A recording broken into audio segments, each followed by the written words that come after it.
अस्सलाम वालेकुम ख़वातीन व हज़रात, हम सब आज के वीडियो सेशन में आपको खुशामदीद कहते हैं। और हम ये तो नहीं कहेंगे कि आज की वीडियो आपकी ज़िंदगी तब्दील कर देगी, लेकिन चीज़ों के बारे में आपके सोचने का अंदाज ज़रूर थोड़ा सा तब्दील हो जाएगा। आपको रूशनास कराएंगे पानी पर की गई एक जदीद साइंसी तहकीक से कि जिसके मुताबिक अगर पानी के सामने चंद कलिमात अदा किए जाएं तो उसकी खासियत बिल्कुल बदल कर रह जाती है। इसके साथ साथ हम सब आपको ये भी बताएंगे कि मारूफ जापानी तहकीककार और प्रोफेसर मसारो ओमितो के मुताबिक पानी के सामने जो हम कुरानी आयात दम करने की फिलॉसफी पर जीते हैं, उन कुरानी आयात के पानी पर दम करने से क्या असरात मुरतब होते हैं और पानी के खवास में क्या तब्दीलियां रूनुमा होती हैं। ये तजुर्बा और तहकीक और उसके नताइज पूरी तफसीलात के साथ आप तक पहुंचाए जाएंगे। लेकिन हमेशा की तरह आगे बढ़ने से पहले आपसे एक गुजारिश करनी है, अगर आप हमारे चैनल पर नए हैं तो रेड बटन पर क्लिक करके और बेल आइकॉन को प्रेस करके हम सब के सब्सक्राइबर बनना मत भूलिए, ताकि ऐसी इन्फॉर्मेटिव वीडियोस आपकी रोजमर्रा जिंदगी का हिस्सा बनी रहें। ख़वातीन व हज़रात, जापानी साइंसदान डॉक्टर मसारो इमोतो के मुताबिक पानी का अपना ना कोई रंग है, ना बू है और ना ही कोई ठोस माहियत, बल्कि पानी हर चीज के असरात को अपने अंदर जज्ब कर लेता है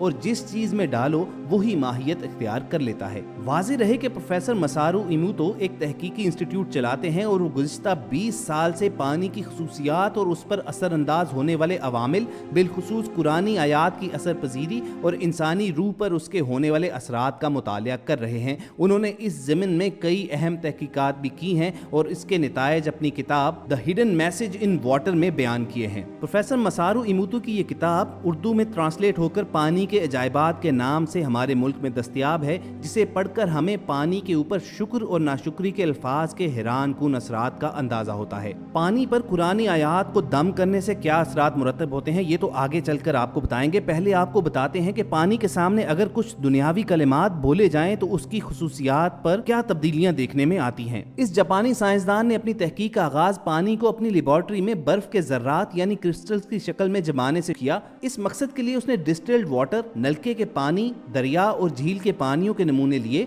और उन्हें बर्फ के जर्रात यानी क्रिस्टल्स की शक्ल में जमाया। इस तजुर्बे से उसे मालूम हुआ कि पानी अगर बिल्कुल खालिस हो तो उसके क्रिस्टल बहुत खूबसूरत बनते हैं, लेकिन अगर खालिस ना हो तो क्रिस्टल सिरे से बनते ही नहीं या बहुत बदशक्ल बनते हैं। उसने देखा कि डिस्टिल्ड वाटर से बहुत खूबसूरत क्रिस्टल बने, साफ पानी वाली झील के पानी से भी क्रिस्टल बने, लेकिन नलके के पानी से क्रिस्टल बिल्कुल ही नहीं बने क्योंकि इसमें क्लोरीन और दूसरे जरासीम कुछ अज्जा शामिल थे। अब यहाँ पर उसने एक और तजुर्बा ये किया कि एक ही पानी को मुख्तलिफ बोतलों में जमा किया और हर बोतल के सामने मुख्तलिफ किस्म की मौसीकी बजाई। मौसीकी की हर किस्म से क्रिस्टल्स की एक नई शक्ल बनती गई, यानी ये तय हुआ कि पानी हर मौसीकी का मुख्तलिफ असर लेता है। उसके बाद उसने एक और तजुर्बा किया जिसने पूरी दुनिया को वर्ता हैरत में डाल दिया। उसने शीशे की सफेद बोतलों में मुख्तलिफ अक़साम के पानियों के नमूने जमा किए। डिस्टिल्ड यानी क्लियर वाटर वाली बोतल पर उसने लिखा यू फूल और नलके के पानी वाली बोतल पर उसने लिखा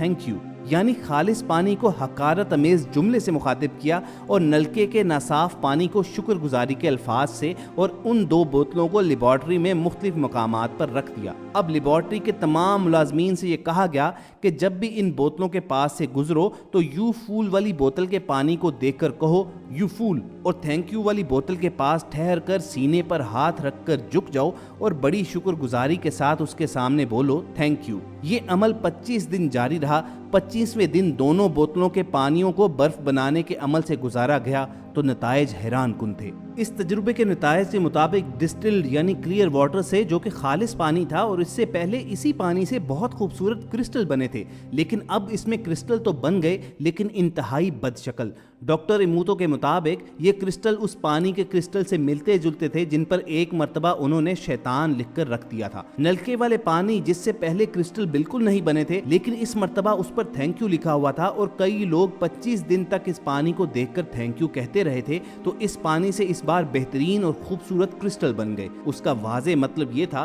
कि पानी बातों का भी असर लेता है और वैसी ही माहियत और खुसूसियात अपना लेता है। अच्छी बातों से अच्छी खुसूसियात और बुरी बातों से बुरी माहियत यानी शक्ल सूरत। अब इन तजुर्बात से तो हमें ये चीज़ समझ में आती है कि जब हम इस्लामी तालीमात के मुताबिक पानी पर बिस्मिल्लाहिर्रहमानिर्रहीम पढ़ते हैं तो उसमें किस तरह बरकत पैदा होती है। खाने पीने की चीज़ों पर सूरह फातिहा या कोई भी कुरानी قرآنی آیات پڑھتے ہیں تو پانی کی ماہیت کس طرح تبدیل ہو کر پینے والے کو شفا دیتی ہے۔ اسی طرح جب ہم روٹی کے ہر لقمے پر اللہ کا نام یا واجدو پڑھ کر کھاتے ہیں تو وہ کس طرح ہمارے اندر نور پیدا کرتا ہے۔ اب یہاں آپ کی توجہ پانی پینے کے ان آداب کی طرف مبذول کروانی ہے جو ہمارے پیارے آقا حضرت محمد صلی اللہ علیہ وآلہ وسلم نے ہمیں بتائے ہیں۔ پروفیسر مسارو ایموتو کی اس تحقیق کو نظر میں رکھیے اور پھر رسول اکرم صلی اللہ علیہ وآلہ وسلم کی ایک حدیث سنیے جو حضرت سیدنا ابن عباس رضی اللہ تعالیٰ عنہ سے روایت ہے کہ رسول اللہ صلی اللہ علیہ وآلہ وسلم نے فرمایا کہ اونٹ کی طرح ایک ہی گھونٹ میں پانی نہ پی جایا کرو بلکہ 2 یا 3 بار پیا کرو، اور جب پینے لگو تو بسم اللہ پڑھ کر پیا کرو، اور جب پی چکو تو الحمدللہ کہا کرو۔ اسی طرح پانی پینے کے آداب جو رسول اللہ صلی اللہ علیہ وآلہ وسلم سے منسوب ہیں اس میں یہ ہے کہ آپ اس کو اجالے میں دیکھ کر سیدھے ہاتھ سے بسم اللہ پڑھ کر اس طرح پیے کہ ہر مرتبہ گلاس کو منہ سے ہٹا کر سانس لیں، پہلی اور دوسری بار ایک ایک گھونٹ پئیں اور تیسری سانس میں جتنا چاہیں پی جائیں۔ اب ذرا دیکھیے کہ ہمارے پیارے آقا حضرت محمد صلی اللہ علیہ وآلہ وسلم نے 1400 برس قبل ہی ہمیں آگاہ کیا تھا کہ جب بھی پانی پی چکو تو شکر گزاری کے کلمات ضرور ادا کرو، بسم اللہ سے اس کی شروعات کرو اور الحمدللہ پر اس کا اختتام کرو۔ جبکہ آج جاپانی پروفیسر مسارو ایموتو کی جو تحقیق ہم نے آپ کے ساتھ شیئر کی ہے اس کے مطابق جب پانی کے سامنے شکر گزاری کے دنیاوی کلمات کہے گئے تو اس کی خصوصیات بالکل بدل کر رہ گئیں۔ تو ذرا سوچئے کہ اگر اس پانی پر ہم اللہ تعالیٰ کا کلام یا نبی اکرم صلی اللہ علیہ وآلہ وسلم کی تعلیمات کے مطابق کوئی خوبصورت بات، کوئی دعا پڑھتے ہیں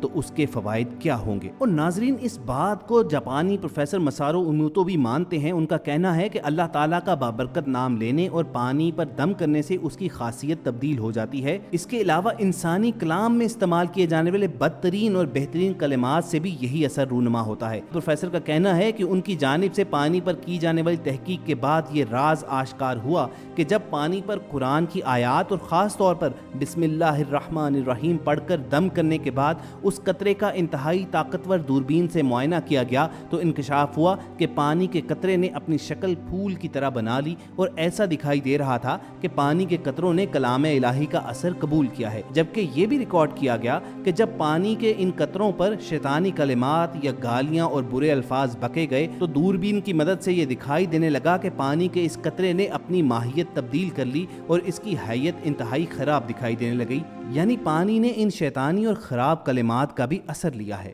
پروفیسر مسارو ایموتو سعودی عرب کے دارالحکومت ریاض بھی تشریف لے گئے اور وہاں انہوں نے آب زمزم پر بھی سیر حاصل تحقیق کی۔ وہاں انہوں نے کئی لیکچر بھی دیے اور اس بات کا سرعام اعتراف کیا کہ یہ دنیا کا واحد پانی ہے جو اثر پذیری میں بے مثال ہے، اور اگر اس پر بسم اللہ الرحمن الرحیم پڑھ کر دم کر لیا جائے تو اس کے اثرات میں کئی گنا اضافہ ہو جاتا ہے۔ پروفیسر مسارو ایموتو کا ماننا تھا کہ ان کی جانب سے ہر بار کی جانے والی تحقیق میں آب زمزم اور عام پانی کے حوالے سے نئی باتیں سامنے آتی ہیں۔ انہوں نے بتایا کہ میں نے دیگر پانی کے کئی گلاسوں کے برابر پانی میں جب آب زمزم کے چند قطرے ملائے تو یہ دیکھ کر انتہائی حیرانی ہوئی کہ آب زمزم کے اثرات اس سارے پانی میں دکھائی دینے لگے، اور وہ اس سارے معاملے کو دیکھ کر انتہائی حیرانی کا شکار ہو گئے کہ یہ آب زمزم کے پانی کے قطرے دوسرے پانی کے اوپر حاوی ہوتے نظر آئے اور اس کی خاصیت اور ماہیت کو تبدیل کرنے لگے۔ پروفیسر مسارو ایموتو کا کہنا تھا کہ وہ یہ جان کر حیران رہ گئے کہ دنیا کے اکثر مسلم ممالک میں پسماندہ علاقوں میں لوگوں کا آج بھی یہ معمول ہے کہ وہ بیمار کے علاج کے طور پر پانی پر کچھ قرآنی آیات پڑھ کر شکر گزاری کے کچھ کلمات پڑھ کر اسے وہ پانی پیش کرتے ہیں اور یہ توقع رکھتے ہیں اس پانی سے اسے شفا ہو جائے گی۔ ان کا کہنا یہ تھا کہ میں یہ تو نہیں جانتا کہ اس پانی سے انہیں شفا نصیب ہوتی ہے یا نہیں، لیکن کم از کم میں یہ ضرور بتا سکتا ہوں کہ میری تحقیق کے مطابق پانی کے اوپر جب اس طرح کے شکر گزاری کے کلمات پڑھے جائیں یا اس کے سامنے ادا کیے جائیں تو پانی اپنی خاصیت ضرور چینج کرتا ہے۔ اس لیکچر میں پروفیسر مسارو ایموتو نے بتایا کہ پانی میں اللہ تعالیٰ نے قوت سماعت، گویائی اور یادداشت رکھی ہوئی ہے، جبکہ اس میں ماحول سے متاثر ہونے کا بھی صلاحیت ہے۔ ان کا کہنا ہے کہ اگر تحقیق کی جائے تو یقیناً یہ بات درست ثابت ہوگی کہ قرآن کی ہر آیت کا پانی پر اثر الگ الگ ہوتا ہے، لیکن ہمیں اس مقصد کے لیے الگ شعبہ تحقیق قائم کرنا ہوگا کیونکہ اس کی وسعت ناقابل بیان ہے۔ تو خواتین و حضرات، یہ تھی پروفیسر مسارو ایموتو کی وہ تحقیق جس نے دنیا کو ورطہ حیرت میں ڈالے رکھا ہوا ہے، جس کے مطابق پانی کے سامنے اگر شکر گزاری کے کچھ کلمات ادا کیے جائیں تو اس کی خاصیت بدل کر رہ جاتی ہے، اور اسی تحقیق کی روشنی میں یہ بات ذہن ماننے پر مجبور दूर हो जाता है कि हमारे यहाँ जो सदियों से रिवायत चली आ रही है कि बीमारी के आलम में पानी के ऊपर कुरानी आयात दम करके मरीज को पिलाई जाती हैं, वो बिल्कुल हकीकत और दुरुस्ती के करीब तरीन है। अगर आप हम सब की इस बात से इत्तेफाक रखते हैं तो इस वीडियो को लाइक और शेयर जरूर कीजिए ताकि ज्यादा से ज्यादा लोगों तक ये पैगाम पहुंचे। और अगर आप इख्तलाफ भी रखते हैं तो उसके लिए हमारा कमेंट सेक्शन हाजिर है, आप अपनी राय का इजहार खुलकर कर सकते हैं। इसी नुक्ते पर हम सब अपनी वीडियो का इख्तिताम भी करेंगे। बहुत जल्द किसी नए मौजू पर गुफ्तगू के लिए दोबारा आपसे मुलाकात होगी। अपना और इर्द गिर्द के लोगों का ख्याल रखिए और हम सब के साथ जुड़े रहिए।